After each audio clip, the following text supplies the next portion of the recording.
Hello, little one. Okay, come snuggle in, sit close to Oma as we continue to read Anne of Green Gables. Tonight, we're going to read two chapters. Read chapters 17 and 18. Are you ready? Get comfy. Close your eyes and listen to the new aspect of Anne's story. Chapter 17. A New Interest in Life.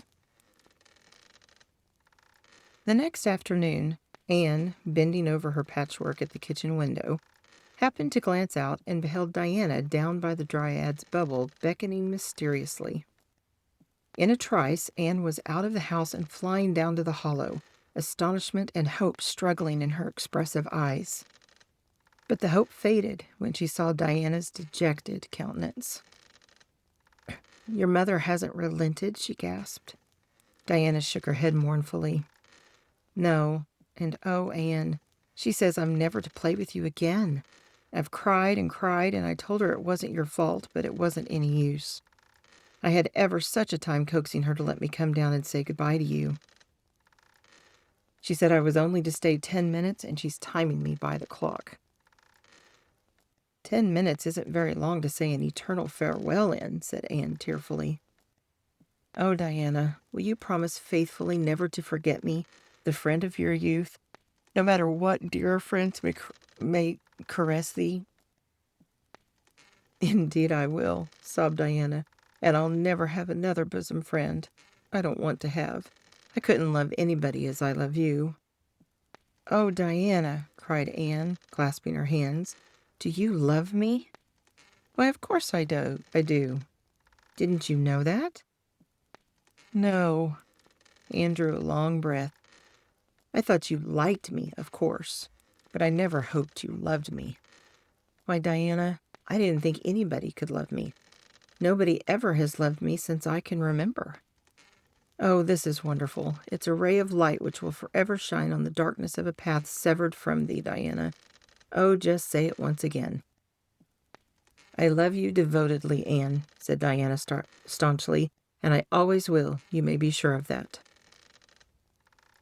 "And I will always love thee, Diana," said Anne, solemnly extending her hand. "In the years to come, thy memory will shine like a star over my lonely life, as that last story we read together says. Diana, wilt thou give me a lock of thy jet-black tresses in parting to treasure forevermore?" "Have you got anything to cut it with?" queried Diana, wiping away the tears which Anne's affecting accents had caused to flow afresh, and returning to practicalities. "Yes, I've got my patchwork scissors in my apron pocket, fortunately," said Anne. She solemnly clipped one of Diana's curls. "Fare thee well, my beloved friend. Henceforth we must be as strangers, though living side by side. But my heart will ever be faithful to thee." Anne stood and watched Diana out of sight, mournfully waving her hand to the latter whenever she turned to look back. Then she returned to the house, not a little consoled for the time being by this romantic parting. "It is all over," she informed Marilla. "I shall never have another friend. I'm really worse off than ever before, for I haven't Katie Maurice or Violetta now. And even if I had, it wouldn't be the same. Somehow, little dream girls are not satisfying after a real friend. Diana and I had such an affecting farewell down by the spring. It will be sacred in my memory forever." I used the most pathetic language I could think of and said thou and thee. Thou and thee seems so much more romantic than you. Diana gave me a lock of her hair, and I'm going to sew it up in a little bag and wear it around my neck all my life. Please see that it is buried with me, for I don't believe I'll live very long. Perhaps when she sees me lying cold and dead before her, Mrs. Barry may feel remorse for what she has done and will let Diana come to my funeral. I don't think there is much fear of your dying of grief as long as you can talk, Anne," said Marilla unsympathetically. The following Monday, Anne surprised Marilla by coming down from her room with her basket of books on her arm. and her lips primmed up into a line of determination. "I'm going back to school," she announced. "That is all there is left in life for me, now that my friend has been ruthlessly torn from me. In school, I can look at her and muse over days departed." "You'd better muse over your lessons and sums," said Marilla, concealing her delight at this development of the situation. "If you're going back to school, I hope we'll hear no more of breaking slates over people's heads and such carryings on. Behave yourself and do just what your teacher tells you." "I'll try to be a model pupil," agreed Anne dolefully. "There won't be much fun in it, I expect. Mr. Phillips said Minnie Andrews was a model pupil, and there isn't a spark of imagination or life in her. She is just dull and poky and never seems to have a good time. But I feel so depressed that perhaps it will come easy to me now. I'm going round by the road. I couldn't bear to go by the birch path all alone. I should weep bitter tears if I did." Anne was welcomed back to school with open arms. Her imagination had been sorely missed in games, her voice in the singing, and her dramatic ability in the perusal aloud of books at dinner hour. Ruby Gillis smuggled 3 blue plums over to her during Testament reading. Ella May McPherson gave her an enormous yellow pansy cut from the covers of a floral catalog, a species of desk decoration much prized in Avonlea School. Sophia Sloane offered to teach her a perfectly elegant new pattern of knit lace, so nice for trimming aprons. Katie Bolter gave her a perfume bottle to keep slate water in, and Julia Bell copied carefully on a piece of pale pink paper, scalloped on the edges, the following effusion. To Anne, when twilight drops her curtain down and pins it with a star, remember that you have a friend, though she may wander far.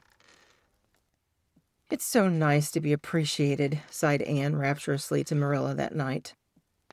The girls were not the only scholars who appreciated her. When Anne went to her seat after dinner hour, she had been told by Mr. Phillips to sit with the model Minnie Andrews, she found on her desk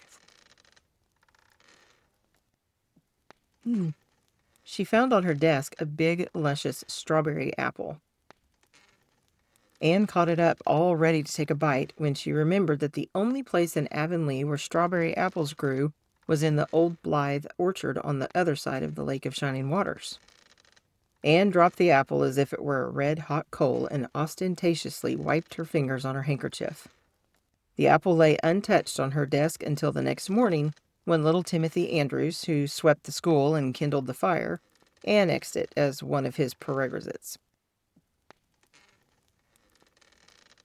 Charlie Sloane's slate pencil, gorgeously bedizened with striped red and yellow paper, costing 2 cents where ordinary pencils cost only 1, which he sent up to her after dinner hour, met with a more favorable reception. Anne was graciously pleased to accept it and rewarded the donor with a smile which exalted that infatuated youth straightway into the 7th heaven of delight and caused him to make such fearful errors in his dictation that Mr. Phillips kept him in after school to rewrite it. But as the Caesar's pageant shorn of Brutus's bust, but did but of Rome's best son remind her more, so the marked absence of any tribute or recognition from Diana Barry, who was sitting with Gertie Pye, embittered Anne's little triumph. "Diana might just have smiled at me once, I think," she mourned to Marilla that night. But the next morning a note, most fearfully and wonderfully twisted and folded, and a small parcel were passed across to Anne. "Dear Anne," ran the former, "Mother says I'm not to play with you or talk to you even in school. It isn't my fault, and don't be cross at me, because I love you as much as ever. I miss you awfully to tell all my secrets to, and I don't like Gertie Pye one bit. I made you one of the new bookmarkers out of red tissue paper. They are awfully fashionable now, and only 3 girls in school know how to make them. When you look at it, remember, your true friend, Diana Barry." Anne read the note, kissed the bookmark, and dispatched a prompt reply back to the other side of the school. "My own darling Diana, of course I am not cross at you because you have to obey your mother. Our spirits can commune. I shall keep your lovely present forever.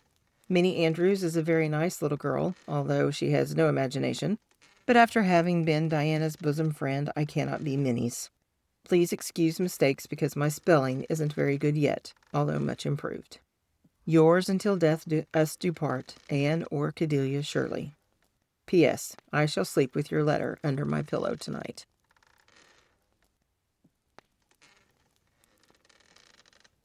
Marilla pessimistically expected more trouble since Anne had again begun to go to school, but none developed. Perhaps Anne caught something of the model spirit from Minnie Andrews. At least she got on very well with Mr. Phillips thenceforth. She flung herself into her studies heart and soul, determined not to be outdone in any class by Gilbert Blythe. The rivalry between them was soon apparent. It was entirely good-natured on Gilbert's side, but it is much to be feared that the same thing cannot be said of Anne, who had certainly an unpraiseworthy tenacity for holding grudges. She was as intense in her hatreds as in her loves. She would not stoop to admit that she meant to rival Gilbert in schoolwork, because that would have been to acknowledge his existence, which Anne persistently ignored. But the rivalry was there, and honors fluctuated between them. Now Gilbert was head of the spelling class. Now Anne, with a toss of her long red braids, spelled him down. One morning, Gilbert had all his sums done correctly and had his name written on the blackboard on the roll of honor. The next morning, Anne, having wrestled wildly with decimals the entire evening before, would be first. One awful day they were ties, and their names were written up together. It was almost as bad as a take notice, and Anne's mortification was as evident as Gilbert's satisfaction. When the written examinations at the end of each month were held, the suspense was terrible. The first month, Gilbert came out 3 marks ahead. The second, Anne beat him by 5. But her triumph was marred by the fact that Gilbert congratulated her heartily before the whole school. It would have been ever so much sweeter to her if he had felt the sting of his defeat. Mr. Phillips might not be a very good teacher, but a pupil so inflexibly determined on learning as Anne was could hardly escape making progress under any kind of a teacher.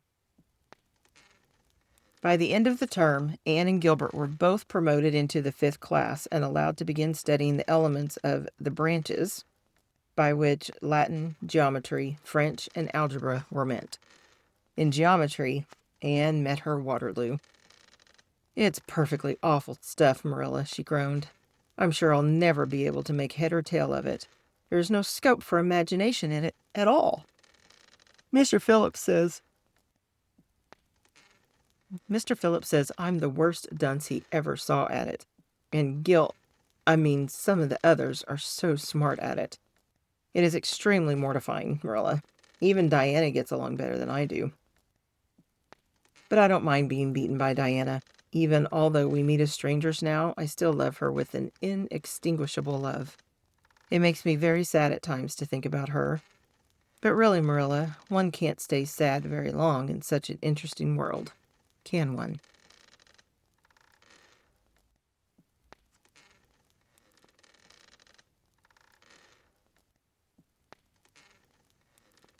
Chapter 18.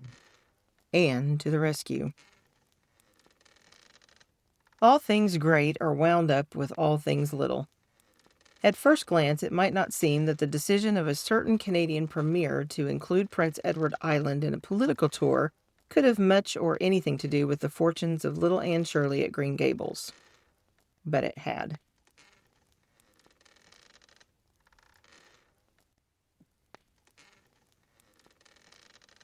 It was in January the premier came to address his loyal supporters and such of his non-supporters as chose to be present at the monster mass meeting held in Charlottetown.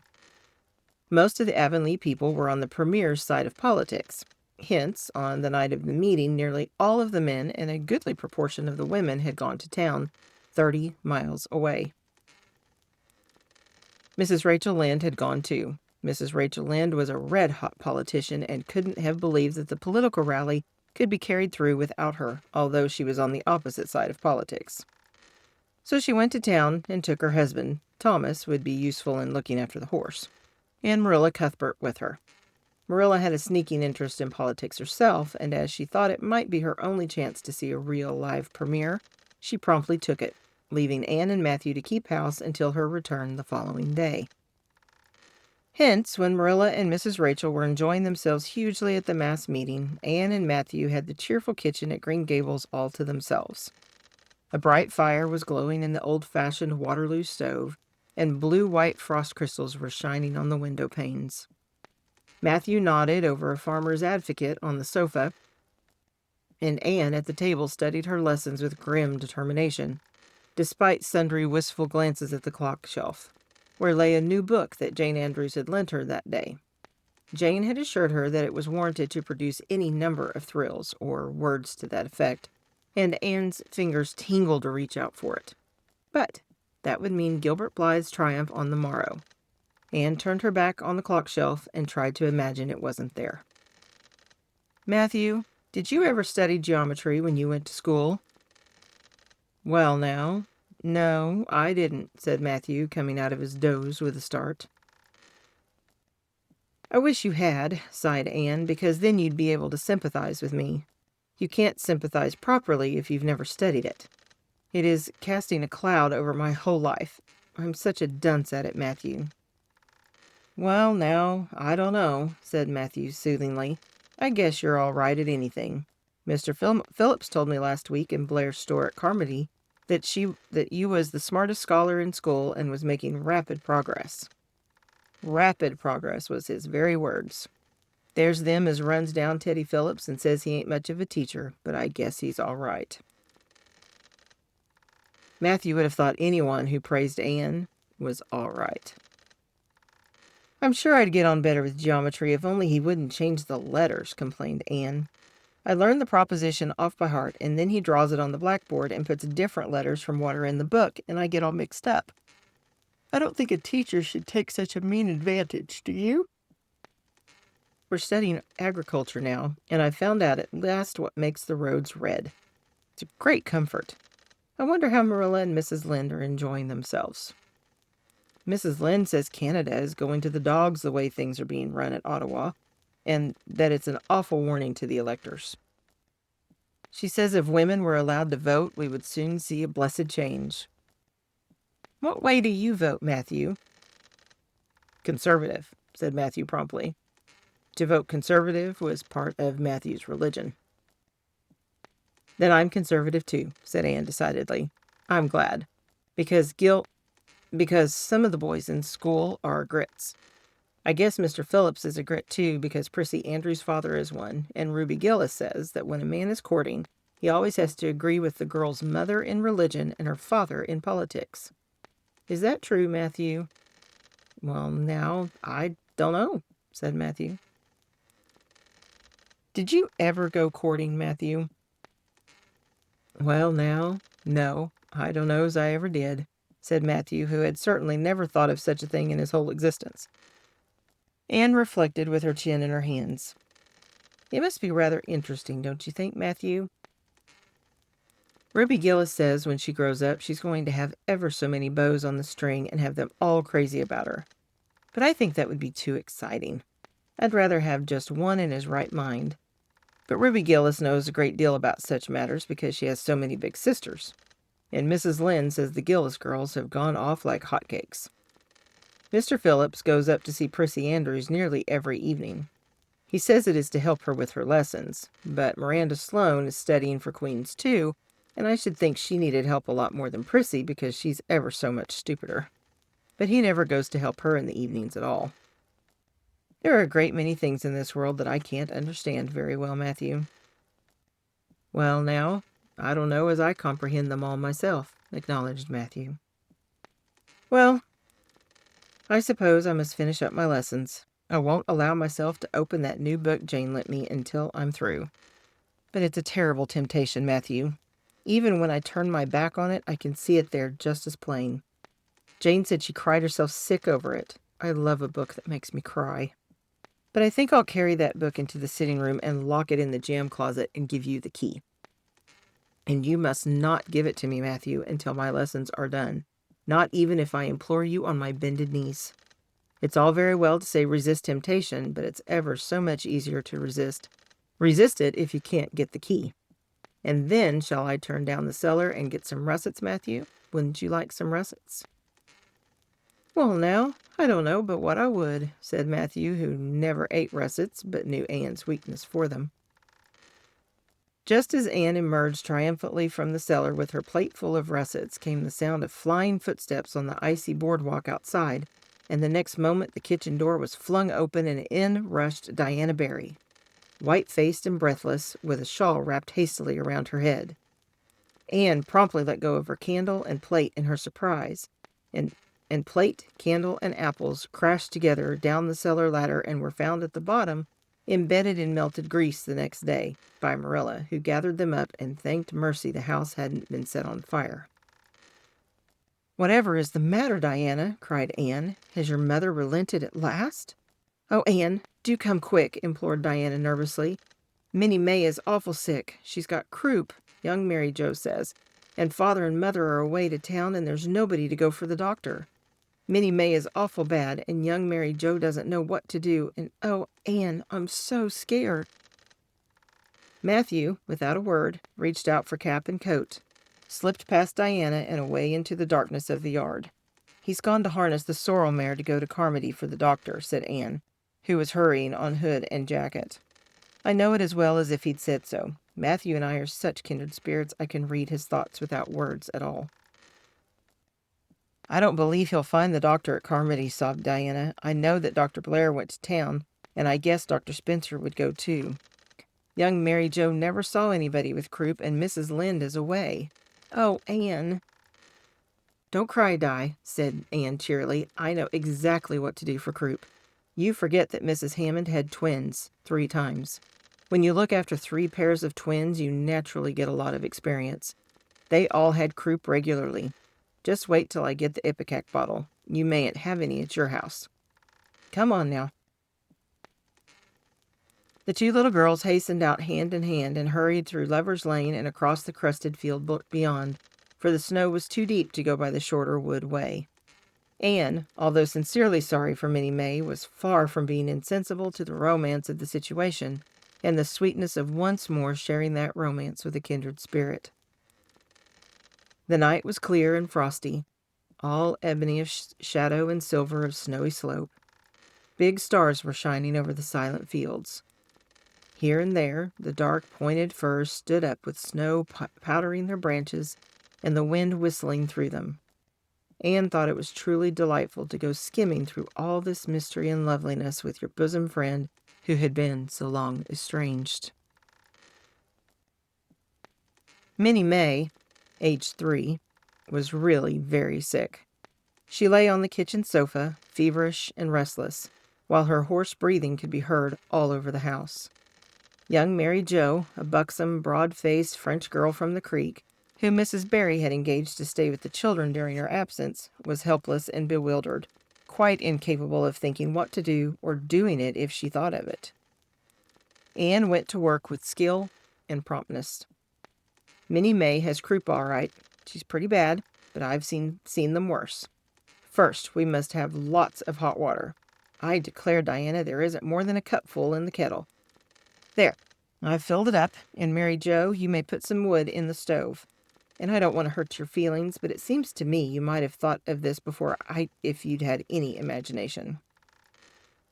Now, I'll undress Minnie May and put her to bed, and you try to find some soft flannel cloths, Diana. I'm going to give her a dose of ipecac first of all." Minnie May did not take kindly to the ipecac, but Anne had not brought up 3 pairs of twins for nothing. Down that ipecac went, not only once, but many times during that long, anxious night when the 2 little girls worked patiently over the suffering Minnie May, and young Mary Joe, honestly anxious to do all she could, kept on a roaring fire and heated more water than would have been needed for a hospital of croupy babies. It was 3 o'clock when Matthew came with the doctor, for he had been obliged to go all the way to Spencervale for one. But the pressing need for assistance was past. Minnie May was much better and was sleeping soundly. "I was awfully near giving up in despair," explained Anne. "She got worse and worse until she was sicker than ever the Hammond twins were, even the last pair. I actually thought she was going to choke to death. I gave her every drop of ipecac in that bottle, and when the last dose went down, I said to myself, not to Diana or young Mary Jo, because I didn't want to worry them any more than they were worried, but I had to say it to myself just to relieve my feelings. This is the last lingering hope, and I fear 'tis a vain one. But in about 3 minutes, she coughed up the phlegm and began to get better right away. You must just imagine my relief, doctor, because I can't express it in words. You know there are some things that cannot be expressed in words. Yes, I know, nodded the doctor. He looked at Anne as if he were thinking some things about her that couldn't be expressed in words. Later on, however, he expressed them to Mr. and Mrs. Barry. That little red-headed girl they have over at Cuthbert's is as smart as they make 'em. I tell you, she saved that baby's life, for it would have been too late by the time I got here. She seems to have a skill and presence of mind perfectly wonderful in a child of her age. I never saw anything like the eyes of her when she was explaining the case out to me. Anne had gone home in the wonderful white frosted winter morning, heavy-eyed from loss of sleep, but still talking unweariedly to Matthew as they crossed the long white field and walked under the glittering fairy arch of the Lover's Lane maples. Oh, Matthew, isn't it a wonderful morning? The world looks like something God had just imagined for his own pleasure, doesn't it? Those trees look as if I could blow them away with a breath. Poof! I'm so glad I live in a world where there are white frosts, aren't you? And I'm so glad Mrs. Hammond had 3 pairs of twins after all. If she hadn't, I mightn't have known what to do for Minnie May. I'm real sorry I was ever cross with Mrs. Hammond for having twins. But oh, Matthew, I'm so sleepy. I can't go to school. I just know I couldn't keep my eyes open, and I'd be so stupid. But I hate to stay home for guilt. Some of the others will get ahead of the class, and it's so hard to get up again. Although, of course, the harder it is, the more satisfaction you have when you do get up, haven't you? Well, now, I guess you'll manage all right, said Matthew, looking at Anne's white little face and the dark shadows under her eyes. You just go right to bed and have a good sleep. I'll do all the chores. Anne accordingly went to bed and slept so long and soundly that it was well on in the white and rosy winter afternoon when she awoke, and descended to the kitchen where Marilla, who had arrived home in the meantime, was sitting knitting. "Oh, did you see the premier?" exclaimed Anne at once. "What did he look like, Marilla?" "Well, he never got to be premier on account of his looks," said Marilla. "Such a nose as that man had. But he can speak. I was proud of being a conservative. Rachel Lynde, of course, being a liberal, had no use for him. Your dinner is in the oven, Anne, and you can get yourself some blue plum preserve out of the pantry.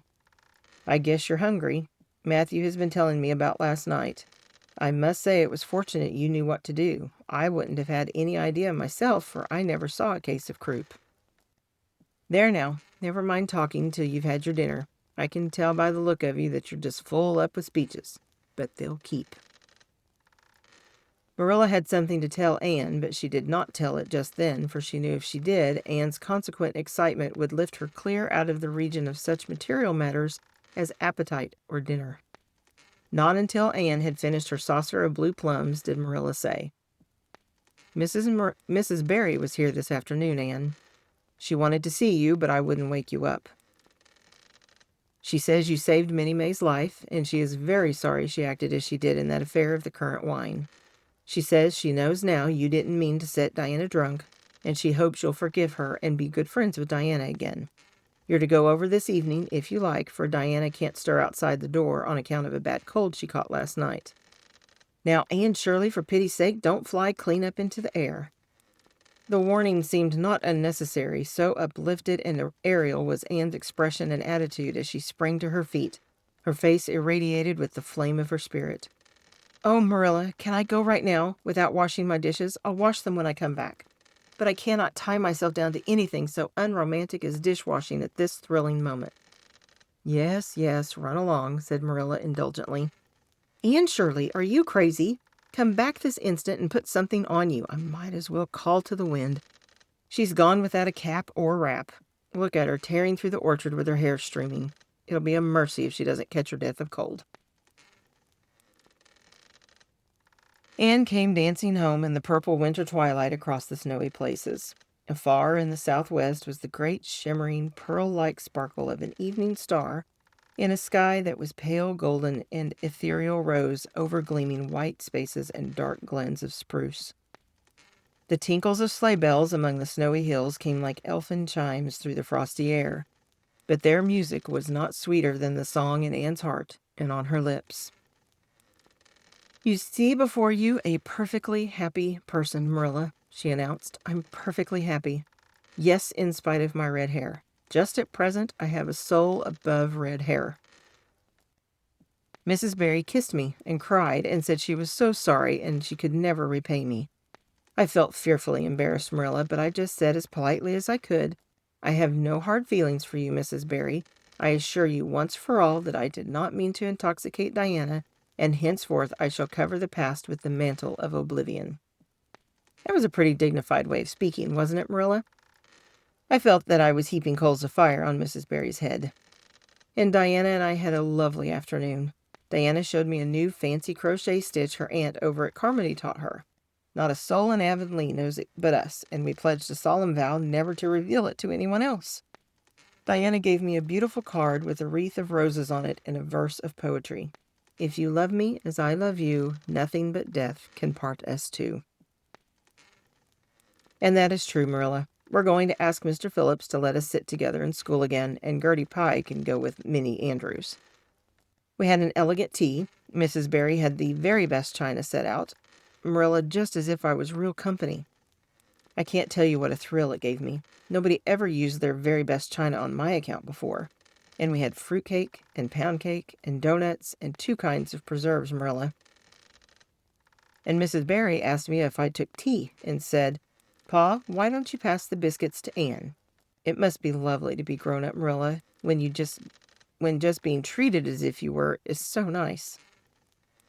"I don't know about that," said Marilla with a brief sigh. "Well, anyway, when I am grown up," said Anne decidedly, "I'm always going to talk to little girls as if they were too, and I'll never laugh when they use big words.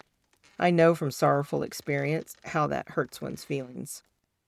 After tea, Diana and I made taffy. The taffy wasn't very good, I suppose because neither Diana nor I had ever made any before. Diana left me to stir it while she buttered the plates, and I forgot and let it burn. And then when we set it out on the platform to cool, the cat walked over one plate, and that had to be thrown away. But the making of it was splendid fun. Then when I came home, Mrs. Barry asked me to come over as often as I could, and Diana stood at the window and threw kisses to me all the way down to Lover's Lane. I assure you, Marilla, that I feel like praying tonight, and I'm going to think out a special, brand new prayer in honor of the occasion.